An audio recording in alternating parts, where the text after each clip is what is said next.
اعوذ باللہ من الشیطان الرجیم بسم اللہ الرحمن الرحیم۔ بیت الخلاء آنے جانے کی دعائیں اور سنتیں۔ نمبر 1، استنجے کے لیے پانی اور ڈھیلے دونوں لیے جائے۔ 3 ڈھیلے یا پتھر ہو تو مستحب ہے۔ اگر پہلے سے بیت الخلاء میں انتظام کیا ہوا ہو تو کافی ہے۔ فلش پاخانوں میں ڈھیلوں کی وجہ سے دقت ہو رہی ہے، لہٰذا بعض علماء کرام نے ٹوائلٹ پیپر استعمال کرنے کا مشورہ دیا ہے تاکہ فلش خراب نہ ہوں۔ نمبر 2، حضور صلی اللہ علیہ وسلم سر ڈھانک کر اور جوتا پہن کر بیت الخلاء تشریف لے جاتے تھے۔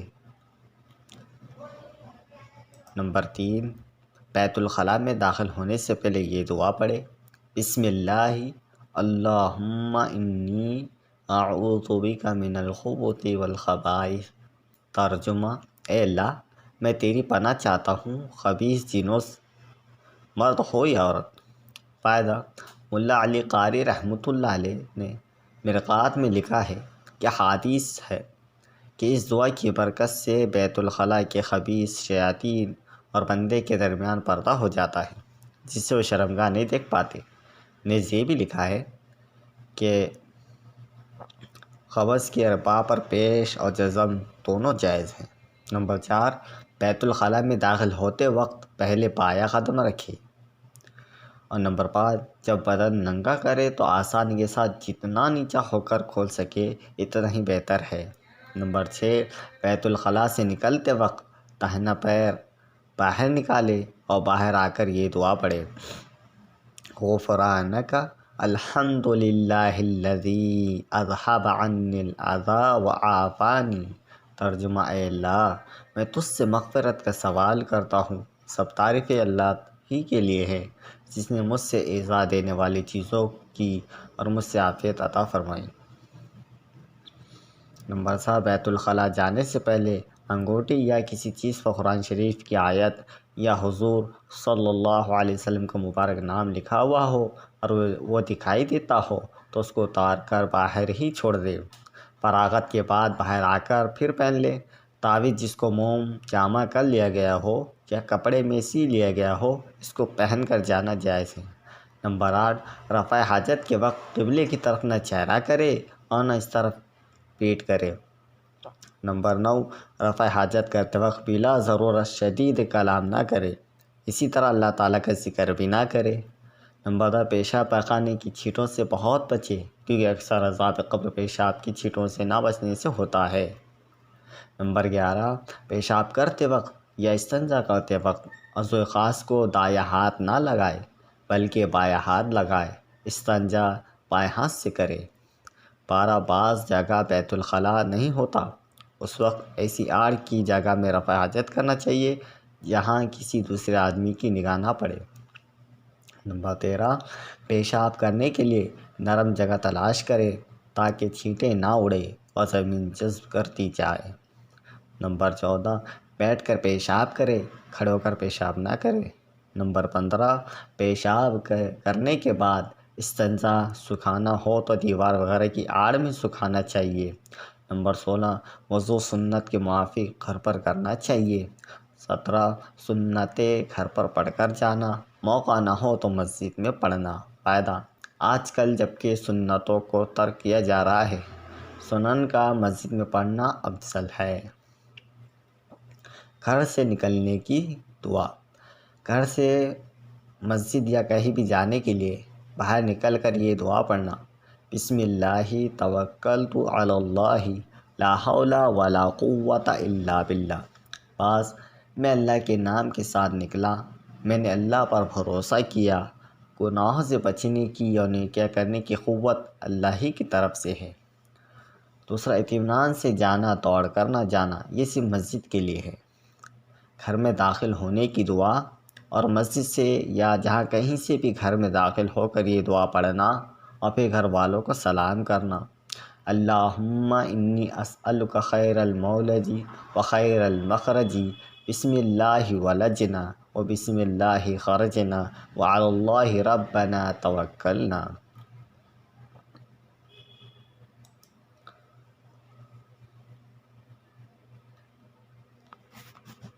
ترجمہ: اے اللہ، میں آپ سے اچھا داخل ہونا اور اچھا نکلنا مانگتا ہوں۔ اے اللہ کے نام کے ساتھ ہم داخل ہوئے اور اللہ کے نام سے ہم نکلے اور ہم اپنے اللہ پر بھروسہ کیا مسجد میں داخل ہونے کی سنتیں: داہنا پیر مسجد میں داخل کرنا۔ نمبر 2، بسم اللہ پڑھنا۔ نمبر 3، درود شریف پڑھنا، مثلا الصلاۃ والسلام علی رسول اللہ۔ نمبر 4، دعا پڑھنا، مثلا اللہم افتح لی ابواب رحمتک۔ ترجمہ: اے اللہ میرے لیے اپنی رحمت کے دروازے کھول دے۔ اعتکاف کی نیت کرنا۔ مسجد سے باہر آنے کی سنتیں: بایاں پیر مسجد سے باہر نکالنا۔ نمبر 2، بسم اللہ پڑھنا۔ نمبر 3، درود شریف پڑھنا، مثلا الصلاۃ والسلام علی رسول اللہ۔ نمبر 4، دعا پڑھنا، مثلا اللہم انی اسألک من فضلک۔ ترجمہ: اے اللہ میں تجھ سے تیرے فضل کا سوال کرتا ہوں۔ مسواک کی سنتیں: ہر وضو کرتے وقت مسواک کرنا سنت ہے۔ مسواک پکڑنے کا مصنون طریقہ جو حضرت عبداللہ ابن مسعود رضی اللہ عنہ سے مروی ہے کہ دائیں ہاتھ کی چنگلیاں مسواک کے نیچے رکھے اور انگوٹھا مسواک کے اوپری سرے کے نیچے رکھے اور باقی انگلیاں مسواک کے اوپر رکھے۔ وضو کی سنتیں: وضو میں 18 سنتیں ہیں، ان کو ادا کرنے سے کامل طریقے سے وضو ہو جائے گا۔ نمبر 1، وضو کی نیت کرنا، مثلا یہ کہ میں نماز کے مباح ہونے کے لیے وضو کرتا ہوں۔ نمبر 2، بسم اللہ الرحمن الرحیم پڑھ کر وضو کرنا۔ بعض روایت میں وضو کی بسم اللہ اس طرح آئی ہے: بسم اللہ العظیم والحمد للہ علی دین الاسلام، اور بعض روایت میں اسی طرح بھی ہے: بسم اللہ والحمد للہ۔ اور وضو کے دوران یہ دعا پڑھنا مسنون ہے: اللہم اغفر لی ذنبی ووسع لی فی داری وبارک لی فی رزقی۔ دونوں ہاتھوں کو پونچھوں تک دھونا۔ نمبر 4، مسواک کرنا، اگر مسواک نہ ہو تو انگلی سے دانتوں کو ملنا۔ نمبر 5، 3 بار کلی کرنا۔ نمبر 6، 3 بار ناک میں پانی ڈالنا اور 3 بار ناک چھنکنا۔ نمبر 7، کلی اور ناک میں پانی چڑھانے میں مبالغہ کرنا اگر روزہ نہ ہو۔ نمبر 8، ہر عضو کو 3 بار دھونا۔ نمبر 9، چہرہ دھوتے وقت داڑھی کا خلال کرنا۔ فائدہ: داڑھی میں خلال کا مصنون طریقہ یہ ہے کہ 3 بار چہرہ دھونے کے بعد ہتھیلی میں پانی لے کر ٹھوڑی کے پاس تالوں میں ڈالے اور داڑھی کا خلال کرے اور کہے ہاکذا امرنی ربی۔ نمبر 10، ہاتھوں اور پیروں کو دھوتے وقت انگلیوں کا خلال کرنا۔ نمبر 11، ایک بار تمام سر کا مسح کرنا۔ نمبر 12، سر کے مسح کے ساتھ کانوں کا مسح کرنا۔ نمبر 13، اعضاء وضو کو مل مل کر دھونا۔ نمبر 14، پے در پہ وضو کرنا۔ نمبر 15، ترتیب وار وضو کرنا۔ نمبر 16، داہنی طرف سے پہلے دھونا۔ 17، سر کے اگلے حصے سے مسح شروع کرنا۔ 18، گردن کا مسح کرنا، حلق کا مسح نہ کرے، یہ بدعت ہے۔ نمبر 19، وضو کے بعد کلمہ شہادت اشہد ان لا الہ الا اللہ وحدہ لا شریک لہ واشہد ان محمدا عبدہ ورسولہ پڑھ کر یہ دعا پڑھیں: اللہم اجعلنی من التوابین واجعلنی من المتطہرین۔ اے اللہ تو مجھے بہت توبہ کرنے والوں میں اور خوب پاکی حاصل کرنے والوں میں شامل فرما۔ فائدہ: اس دعا کے متعلق مرقہ شرح مشکات میں ملا علی قاری نے فرمایا کہ وضو ظاہری عبادت طہارت ہے، اس دعا سے باطنی طہارت کی درخواست پیش کی گئی ہے کہ اول اختیاری تھی وہ ہم کر چکے ہیں، اب آپ اپنی رحمت سے ہمارے باطن کو بھی پاک فرما دیجیے۔ فرائض وضو۔ فائدہ: وضو کا مندرجہ بالا طریقہ سنت کے مطابق ہے۔ وضو میں 5 چیزیں فرض ہے، اگر ان میں سے ایک بھی چھوٹ جائے یا کچھ کمی رہ جائے تو وضو نہیں ہوتا اور آدمی بے وضو رہتا ہے۔ وضو میں صرف 4 چیزیں فرض ہیں۔ نمبر 1، مرتبہ سارا منہ دھونا۔ نمبر 2، ایک بار کہنوں سمیت دونوں ہاتھ دھونا۔ نمبر 3، ایک بار چوتھائی سر کا مسح کرنا۔ نمبر 4، ایک مرتبہ ٹخنوں سمیت دونوں پاؤں دھونا۔ اتنا کرنے سے وضو ہو جائے گا۔ لیکن سنت کے مطابق وضو کرنے سے وضو کامل ہوتا ہے اور زیادہ ثواب ملتا ہے۔ غسل کرنے کا مسنون طریقہ: پہلے دونوں ہاتھ گٹوں تک دھوئے، پھر استنجے کی جگہ دھوئے، چاہے ہاتھ اور استنجے کی جگہ پر نجاست لگی ہو یا نہ لگی ہو، ہر حال میں ان دونوں کو پہلے دھونا چاہیے۔ اور استنجے کی جگہ دھونے سے مراد یہ ہے کہ چھوٹا اور بڑا دونوں استنجے کے مقام دھوئے۔ پھر بدن پر کسی جگہ منی یا کوئی ناپاکی لگی ہو تو اس کو پاک کیجیے۔ اس کے بعد مسنون طریقے پر وضو کیجیے۔ اگر پانی قدموں میں جمع ہو رہا ہے تو پیروں کا نہ دھوئے۔ وضو کے بعد 3 مرتبہ سر پر پانی ڈالے۔ اتنا پانی ڈالے کہ سر سے پاؤں تک سارے بدن پر بہہ جائے اور بدن کو ہاتھوں سے ملے تاکہ بدن کا کوئی حصہ خشک نہ رہنے پائے۔ اگر بال برابر بھی جگہ خشک رہ گئی تو غسل نہ ہوگا اور سارے بدن پر پانی بہائے، پھر وہاں سے ہٹ کر پاک جگہ پر آ کر پاؤں دھوئے۔ لیکن اگر وضو کے وقت پیر دھو لیے ہو تو اب دھونے کی ضرورت نہیں۔ فائدہ: غسل کے بعد بدن کو کپڑے سے پوچھنا بھی ثابت ہے اور نہ پوچھنا بھی، لہٰذا دونوں میں سے جو صورت بھی آپ اختیار کریں، سنت ہونے کی نیت کر لیا کیجیے۔ غسل میں صرف 3 چیزیں فرض ہیں: کلی کرنا، اس طرح کہ سارے منہ میں پانی پہنچ جائے۔ نمبر 2، ناک میں پانی ڈالنا جہاں تک ناک نرم ہے۔ تیسرا، سارے بدن پر پانی پہنچانا۔ اذان و اقامت کی سنتیں: اذان اور اقامت قبلہ رو کہنا سنت ہے۔ نمبر 2، اذان کے بعد اذان کے الفاظ ٹھہر ٹھہر کر ادا کرنا اور اقامت کے الفاظ جلد جلد ادا کرنا سنت ہے۔ اذان میں حی علی الصلاۃ، حی علی الفلاح کہتے وقت مؤذن کو دائیں اور بائیں منہ پھیرنا سنت ہے، لیکن سینہ اور قدم قبلہ رخی رہے۔ نمبر 4، جب مؤذن سے اذان کے کلمات سنیں تو جس طرح وہ کہے اسی طرح کہتے جائے اور حی علی الصلاۃ اور حی علی الفلاح کے جواب میں لا حول ولا قوۃ الا باللہ کہے۔ فجر کی اذان میں الصلاۃ خیر من النوم کے جواب میں صدقت و بررت کہا جائے گا۔ اقامت کا جواب بھی اذان کی طرح دیا جائے گا، لیکن قد قامت الصلاۃ کے جواب میں اقامہ اللہ و ادامہ کہا جائے۔ نمبر 7، اذان کا جواب دینے کے بعد درود شریف پڑھنا سنت ہے۔ درود شریف پڑھ کر یہ دعا پڑھیں جو بخاری شریف کتاب الاذان میں منقول ہے۔ نمبر 8، اذان کے بعد کی دعا: اللہم رب ہذہ الدعوۃ التامہ والصلاۃ القائمہ آت محمدا الوسیلۃ والفضیلۃ وابعثہ مقاما محمودا الذی وعدتہ انک لا تخلف الميعاد۔ اے اللہ، اس پوری پکار کے رب اور قائم ہونے والی نماز کے رب محمد صلی اللہ علیہ وسلم کو وسیلہ عطا فرما اور ان کو فضیلت عطا فرما اور ان کو مقام محمود پر پہنچا جن کا تو نے ان سے وعدہ فرمایا ہے، بے شک تو وعدہ خلافی نہیں فرماتا۔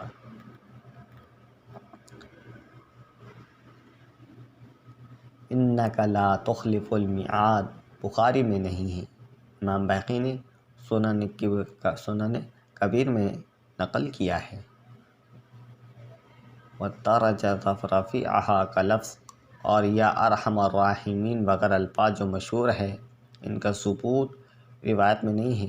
ملا علی قاری رحمۃ اللہ علیہ مرقات جلد نمبر 2 صفحہ نمبر 163 پر فرماتے ہیں: وَأَمَّا الزِّيَادَةُ وَالدَّرَجَةُ الرَّفِيعَةُ الْمُشْتَهِرَةُ عَلَى الْأَلْسِنَةِ فَقَالَ السَّخَاوِيُّ لَمْ أَرَهُ فِي شَيْءٍ مِّنَ الرِّوَایَاتِ۔ بعد اس دعا پر حضور صلی اللہ علیہ وسلم کی شفاعت اور حسن خاتمے کا انعام ہے۔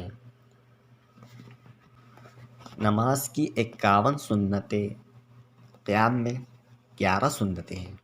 نمبر 1، تکبیر تحریمہ کہتے وقت سیدھا کھڑا ہونا، یعنی سر کو پست نہ کرنا اور دونوں پیروں کے درمیان 4 انگلی کا فاصلہ رکھنا اور پیروں کی انگلیاں قبلے کی طرف رکھنا۔ تنبیہ: بعض فقہا نے 4 انگل کے فاصلے کو مستحب کہا ہے، لیکن ارتقاء میں مستحب کا اطلاق سنت پر اور سنت کا اطلاق مستحب پر ہوتا ہے۔